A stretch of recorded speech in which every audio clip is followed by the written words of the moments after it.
اور نہ ہی نقصان پہنچا سکیں۔ تعجب ہے تم پر اور ان پر بھی جن کو تم اللہ کے سوا پکارتے ہو۔ تم ان کی پوجا کرتے ہو جن کو تم خود اپنے ہاتھوں سے تراشتے ہو۔ کیا تم میں بالکل عقل نہیں؟ لیکن سب کچھ سمجھنے کے بعد بھی وہ لوگ اپنے کفر پر ڈٹے رہے اور ابراہیم علیہ السلام کو سزا دینے کا فیصلہ کر لیا۔ پھر ان لوگوں نے ایک میدان میں کئی دن تک خوب ساری لکڑیاں جمع کی اور اس میں آگ لگا دی۔ جب آگ خوب بھڑک اٹھی تو انہوں نے ابراہیم علیہ السلام کو رسیوں سے باندھ کر اس آگ میں ڈال دیا۔ اس وقت ابراہیم علیہ السلام نے یہ دعا پڑھی، حسبنا اللہ و نعم الوکیل، میرے لیے اللہ کافی ہے اور وہی بہترین کارساز ہے۔ اللہ نے آگ سے فرمایا، اے آگ ابراہیم پر ٹھنڈی ہو جا اور سلامتی والی ہو جا۔ چنانچہ جب ابراہیم علیہ السلام کو آگ میں ڈالا گیا تو وہ ٹھنڈی ہو گئی۔ آگ بھی اللہ کے حکم کے بغیر نہیں جلا سکتی، اس لیے کیونکہ یہ بھی اللہ کی مخلوق ہے اور اس کی قدرت بھی اللہ کے پاس ہے۔ اس لیے جب آگ کو اللہ کی طرف سے ٹھنڈا ہونے کا حکم ہوا تو وہ ٹھنڈی ہو گئی۔ آگ نے نہ ابراہیم علیہ السلام کے کپڑے جلائے اور نہ جسم کے کسی حصے کو نقصان پہنچایا، صرف وہ رسیاں جلائیں جن سے آپ کو باندھا گیا تھا۔ لوگ آگ کے آس پاس ابراہیم علیہ السلام کو جلتا ہوا دیکھنے کے لیے کھڑے تھے، لیکن وہ یہ دیکھ کر حیران رہ گئے کہ ابراہیم علیہ السلام بڑے ناز سے آگ کے درمیان بیٹھے ہیں۔ لوگ اس معجزے کو دیکھ کر حیرت زدہ تھے۔ پھر ابراہیم علیہ السلام آگ سے نکلے۔ اتنا بڑا معجزہ دیکھنے کے بعد بھی لوط علیہ السلام کے سوا کوئی ایمان نہیں لایا۔ پورے بابل شہر کے لوگ کفر ہی پر ڈٹے رہے۔ ابراہیم علیہ السلام ان کا یہ رویہ دیکھ کر نا امید ہو گئے کہ اس سے بڑھ کر یہ کون سا معجزہ دیکھنا چاہتے ہیں۔ اس وقت بابل پر نمرود نامی بادشاہ کی حکومت تھی۔ جب اس کے پاس اس معجزے کی خبر پہنچی تو اس نے اپنے دربار میں ابراہیم علیہ السلام کو پیش کرنے کا حکم دیا۔ اس نے ابراہیم علیہ السلام سے ان کے رب کے بارے میں پوچھا۔ ابراہیم علیہ السلام نے جواب دیا، میرا رب وہ ہے جو زندہ کرتا ہے اور مارتا ہے۔ جواب میں اس نے کہا، میں بھی زندہ کرتا ہوں اور مارتا ہوں۔ اس نے حکم دیا کہ جیل سے 2 آدمیوں کو لے آؤ۔ پھر اس نے ایک کو قتل کرنے کا حکم دیا اور دوسرے کو معاف کر دیا اور کہنے لگا کہ دیکھ لو، میرے حکم سے لوگ مرتے ہیں اور میرے حکم سے انہیں زندگی ملتی ہے۔ اس پر ابراہیم علیہ السلام نے کہا، بے شک اللہ سورج کو مشرق سے لاتا ہے، تو اس کو مغرب سے لے آ۔ اس پر نمرود کے پاس کوئی جواب نہ تھا۔ پھر اس نے ابراہیم علیہ السلام کو شہر سے نکل جانے کا حکم دیا۔ ابراہیم علیہ السلام عراق کو چھوڑ کر شام کی طرف چل دیے۔ یہاں پر انہوں نے اپنے چچا کی بیٹی سارہ علیہ السلام سے شادی کی اور یہیں رہنے لگے۔ اس شہر کے لوگ بتوں کی پوجا نہیں کرتے تھے بلکہ ستاروں کو پوجتے تھے۔ یہ لوگ رات کو عبادت کرتے تھے کیونکہ ستارے رات کو دکھتے ہیں۔ ایک رات ابراہیم علیہ السلام ان لوگوں کے ساتھ نکلے اور ایک چمکتے ہوئے تارے کو دیکھ کر مذاق میں بولے کہ یہ میرا رب ہے۔ پھر جب وہ تارا چھپ گیا تو بولے کہ یہ میرا رب کیسے ہو سکتا ہے جو چھپ جائے۔ اگلی رات انہوں نے چاند کو دیکھ کر بولا، یہ میرا رب ہے۔ پھر جب دن ہوا اور چاند چھپ گیا تو بولے، یہ رب کیسے ہو سکتا ہے؟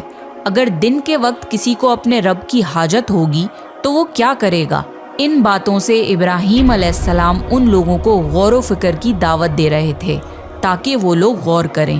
پھر جب دن ہوا اور سورج نکلا تو کہنے لگے، یہ میرا رب ہے، یہ تو سب سے بڑا ہے۔ لیکن جب وہ بھی غروب ہو گیا تو کہنے لگے، یہ بھی رب کہلانے کے لائق نہیں، یہ سب تو مخلوق ہیں اور ان کا خالق کوئی اور ہے۔ میں تو اس کی عبادت کرتا ہوں جس نے آسمان اور زمین کو پیدا کیا۔ ان لوگوں نے پھر بھی کفر ہی کیا اور کوئی بھی ایمان نہیں لایا۔ چنانچہ ابراہیم علیہ السلام نے پھر ہجرت کرنے کا فیصلہ کیا اور مصر جا پہنچے۔ مصر کے بادشاہ کو خبر ملی کہ ایک شخص ہجرت کر کے آیا ہے اور اس کے ساتھ ایک عورت ہے جو بہت حسین اور جمیل ہے۔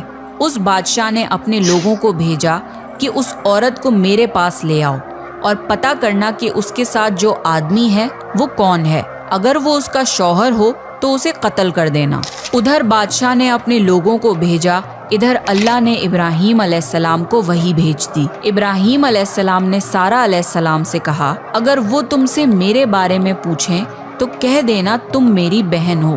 پھر انہوں نے سمجھایا کہ اس روح زمین پہ میرے اور تمہارے سوا کوئی ایمان والا نہیں، اس لحاظ سے تم میری دینی بہن ہو۔ اس ظالم بادشاہ نے سارہ علیہ السلام کو اپنے محل میں بلا لیا۔ جب اس نے سارہ علیہ السلام کے ساتھ بدکاری کرنے کے لیے اپنے ہاتھ آگے بڑھائے تو سارہ علیہ السلام نے اللہ سے دعا کی، اور دعا کی برکت سے اس بادشاہ کا ہاتھ جم گیا۔ وہ بری طرح چیخنے لگا اور اس کے سارے ملازم آ گئے۔ یہ دیکھ کر سارہ علیہ السلام ڈر گئیں اور سوچا کہ اگر یہ مر گیا تو لوگ یہ سوچیں گے کہ میں نے اسے قتل کیا ہے۔ پھر انہوں نے اسے نجات دینے کے لیے اللہ سے دعا کی اور اس بادشاہ کا ہاتھ ٹھیک ہو گیا، پر اس نے پھر سے وہی حرکت کی، اس کا ہاتھ پھر جم گیا۔ ایسا 3 مرتبہ ہوا، اور آخری بار اس نے سارہ علیہ السلام سے وعدہ کیا کہ اب کی بار اگر تو مجھے اس مصیبت سے نجات دلائے گی تو میں تجھے چھوڑ دوں گا۔ پھر سارہ علیہ السلام نے اللہ سے دعا کی اور وہ ٹھیک ہو گیا۔ پھر اس نے سارہ علیہ السلام کو عزت سے رہا کر دیا اور ان کی خدمت کے لیے اپنی بیٹی ہاجرہ کو ان کے ساتھ کر دیا۔ سارہ علیہ السلام جب واپس آئیں تو ابراہیم علیہ السلام نے فرمایا کہ اب ہم یہاں نہیں رہیں گے بلکہ واپس جائیں گے۔ پھر وہ لوگ واپس فلسطین چلے گئے۔ ابراہیم علیہ السلام کی عمر 86 سال کی ہو گئی، پر ان کی کوئی اولاد نہ تھی۔ تو سارہ علیہ السلام نے سوچا میں بانجھ ہوں اور ابراہیم علیہ السلام کو اولاد کی تمنا ہے، تو کیوں نہ میں ہاجرہ علیہ السلام کا نکاح ابراہیم علیہ السلام سے کرا دوں۔ پھر ابراہیم علیہ السلام اور ہاجرہ علیہ السلام کا نکاح ہو گیا۔ اللہ نے ابراہیم علیہ السلام کی اولاد کی دعا قبول کری اور بیٹے اسماعیل علیہ السلام سے نوازا۔ 80 سال کی عمر میں ہوتی نا شادی؟ کہ اپنی بیوی ہاجرہ علیہ السلام اور بیٹے اسماعیل علیہ السلام کو لے کے مکہ روانہ ہوں۔ اس وقت مکہ ایک بالکل بنجر جگہ تھی۔ یہاں پر ابراہیم علیہ السلام اپنی بیوی بچے کو چھوڑ کر جانے لگے تو ہاجرہ علیہ السلام کو بہت حیرانی ہوئی اور وہ اپنے شوہر سے پوچھنے لگی، اے ابراہیم، پھر جم کا پانی ہوتا ہے، پھر جا رہے ہو؟ یہاں نہ پانی ہے، نہ خوراک، نہ کوئی انسان۔ ابراہیم علیہ السلام نے کوئی جواب نہیں دیا اور چلتے رہے۔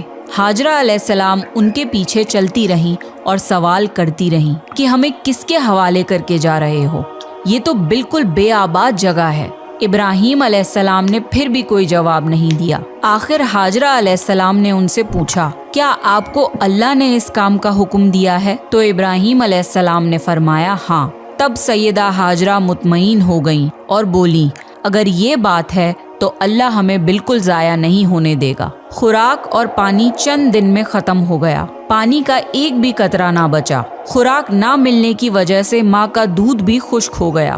اب بچہ بھوک سے بلکنے لگا۔ ہاجرہ علیہ السلام اپنے بچے کو بھوک سے روتا ہوا نہیں دیکھ سکتی تھی، اس لیے انہوں نے بچے کو وہیں چھوڑا اور پاس کی پہاڑی صفا کی طرف دوڑی کہ شاید کسی طرف پانی یا خوراک نظر آ جائے یا کسی انسان کی جھلک نظر آ جائے۔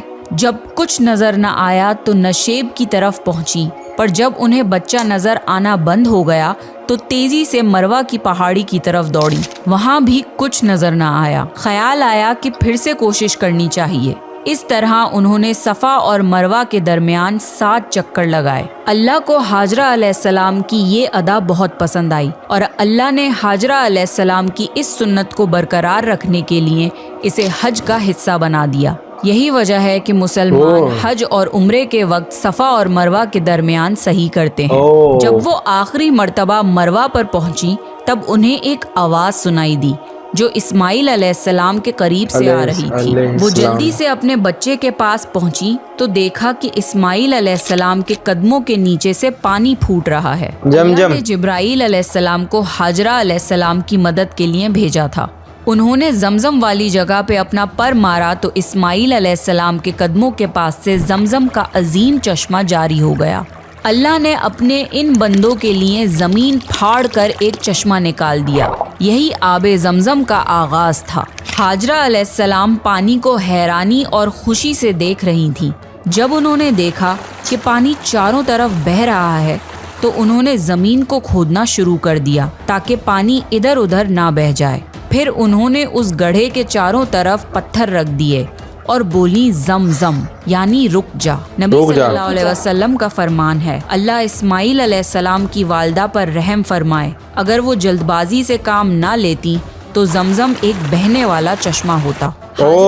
اچھا وہیں رک گیا وہ، السلام کو پانی نہیں تو آج بہرا ہوتا، خود بھی پیا۔ بس یہی آب زمزم ان کے کھانے اور پینے کا کام دیتا تھا۔ کچھ ہی دنوں میں ہجرت کرنے والا ایک قبیلہ پانی کی تلاش میں وہاں پہنچا۔ انہوں نے ہاجرہ علیہ السلام سے وہاں پڑاؤ ڈالنے کی اجازت مانگی۔ ہاجرہ علیہ السلام نے فرمایا ٹھیک ہے، لیکن آپ کو اجرت ادا کرنی ہوگی۔ قبیلے کے لیے یہ سستا سودا تھا، انہوں نے فوراً حامی بھر لی۔ اس طرح وہاں رہائش شروع ہو گئی اور اسماعیل علیہ السلام وہاں پرورش پاتے رہے۔ اس قبیلے کی مکہ میں رہائش ابراہیم علیہ السلام کی دعا کا نتیجہ تھی۔ جب ابراہیم علیہ السلام نے اپنے بیوی بچے کو بنجر جگہ پہ چھوڑا تھا تو یہ دعا مانگی تھی، اے ہمارے پروردگار، میں نے اپنی کچھ اولاد اس بے آباد جنگل میں تیرے گھر کے پاس بسائی ہے، یہ اس لیے کہ وہ نماز قائم کریں، پس تو کچھ لوگوں کے دلوں کو ان کی طرف مائل کر دے اور انہیں پھلوں کی روزیاں عطا فرما تاکہ یہ شکر گزاری کریں۔ دن گزرتے رہے اور اسماعیل علیہ السلام مکہ میں بڑے ہوتے رہے۔ ابراہیم علیہ السلام ہر سال 1-2 بار اپنے گھرانے کی دیکھ بھال کے لیے چکر لگاتے تھے۔ جب اسماعیل علیہ السلام نے ہوش سنبھالا تو ایک بار پھر آزمائش کا وقت آ گیا۔ ابراہیم علیہ السلام نے خواب میں دیکھا کہ وہ اسماعیل علیہ السلام کو ذبح کر رہے ہیں۔ ان کی نیند کھل گئی۔ ابراہیم علیہ السلام جانتے تھے کہ انبیاؤں کے خواب اللہ کی طرف سے وحی ہوتے ہیں، لہٰذا انہوں نے اس خواب کے مطابق عمل کرنے کا ارادہ کر لیا۔ ابراہیم علیہ السلام نے اسماعیل علیہ السلام سے فرمایا، میرے پیارے بیٹے، میں نے خواب میں دیکھا ہے کہ میں تمہیں ذبح کر رہا ہوں، اب تم بتاؤ کہ تمہاری کیا رائے ہے؟ اسماعیل علیہ السلام نے فرمایا، اے ابا جان، آپ کو جو حکم ملا ہے اس کو کر گزریے، انشاءاللہ آپ مجھے صبر کرنے والوں میں پائیں گے۔ باپ بیٹے دونوں اللہ کا حکم پورا کرنے کے لیے پیش ہو گئے۔ اسماعیل علیہ السلام نے اپنے والد سے فرمایا، جب آپ مجھے ذبح کرنے لگیں تو میری پیشانی زمین پر رکھ دیے گا تاکہ آپ کو میرا چہرہ نہ نظر آئے اور کہیں آپ کے ہاتھ رک نہ جائیں۔ ابراہیم علیہ السلام نے ایسا ہی کیا اور آنکھوں پر پٹی باندھ لی۔ اب انہوں نے چھری پکڑ کر گردن پر چلا دی، لیکن چھری نے گردن نہ کاٹی۔ ابراہیم علیہ السلام نے زور لگایا تو انہیں ایک دمبے کی آواز آئی۔ ابراہیم علیہ السلام نے حیران ہو کر پٹی کھولی تو دیکھا ایک دمبا کٹا ہوا ہے اور اسماعیل علیہ السلام دور کھڑے مسکرا رہے ہیں۔ اللہ نے ابراہیم علیہ السلام کو آزمایا اور ابراہیم علیہ السلام اللہ کے ایک حکم پہ اپنے اکلوتے بیٹے کو قربان کرنے کے لیے راضی ہو گئے، وہ بھی وہ بیٹا جو انہیں 86 سال کی عمر میں پوری زندگی بے اولاد رہنے کے بعد ملا تھا۔ اللہ ظالم بادشاہ نہیں، اللہ نے ابراہیم علیہ السلام سے ان کے بیٹے کو نہیں چھینا، بلکہ جبرائیل علیہ السلام کو بھیج کے اسماعیل علیہ السلام کی جگہ جنت کا ایک خوبصورت دمبا قربان کر دیا۔ اس کے بعد سے اللہ نے دنیا بھر میں ابراہیم علیہ السلام کی اس سنت کو زندہ رکھا، اور آج بھی دنیا بھر میں مسلمان حج کے موقع پر قربانی کرتے ہیں تاکہ اللہ کی راہ میں ابراہیم علیہ السلام کی طرح قربانی کرنے کا جذبہ پیدا ہو۔ ایک اکلوتے بیٹے کی قربانی کے لیے تیار ہو جانے کے صلے میں اور سارہ علیہ السلام کی عظمت اور نیکی کے بدلے اللہ نے انہیں ایک اور بیٹے اسحاق علیہ السلام کی خوشخبری دی۔ ابراہیم علیہ السلام تب 120 سال کے تھے اور سارہ علیہ السلام 90 سال کی تھی۔ دونوں پر بڑھاپا طاری ہو چکا تھا۔ اللہ نے یہ خبر سنانے کے لیے فرشتے بھیجے۔ فرشتوں نے ابراہیم علیہ السلام کو سلام کیا اور بیٹے اسحاق علیہ السلام کی خوشخبری دی۔ یہ سن کر سارہ علیہ السلام بہت حیران ہوئی، کہنے لگی، کیا میں بچہ جنوں گی؟ حالانکہ میں بانجھ ہوں اور میرے خاوند بوڑھے ہو چکے ہیں، یہ تو حیرت کی بات ہے۔ اس پر فرشتوں نے کہا، اللہ کے فیصلے پر تعجب نہ کیجیے، یہ تو اللہ کی آپ پر رحمت ہے، بے شک وہ قابل تعریف ہے۔ ابراہیم علیہ السلام اسماعیل علیہ السلام سے ملنے مکہ آتے رہتے تھے۔ ایک مرتبہ انہوں نے فرمایا، اے میرے بیٹے، اللہ تعالیٰ نے مجھے حکم دیا ہے کہ اس مقام پر اللہ کا گھر تعمیر کرنا ہوگا۔ اسماعیل علیہ السلام نے فرمایا، میں حاضر ہوں۔ پھر ابراہیم علیہ السلام اور اسماعیل علیہ السلام نے مل کے کعبہ کی تعمیر کی۔ جب وہ بیت اللہ کی بنیادوں کو بلند کر رہے تھے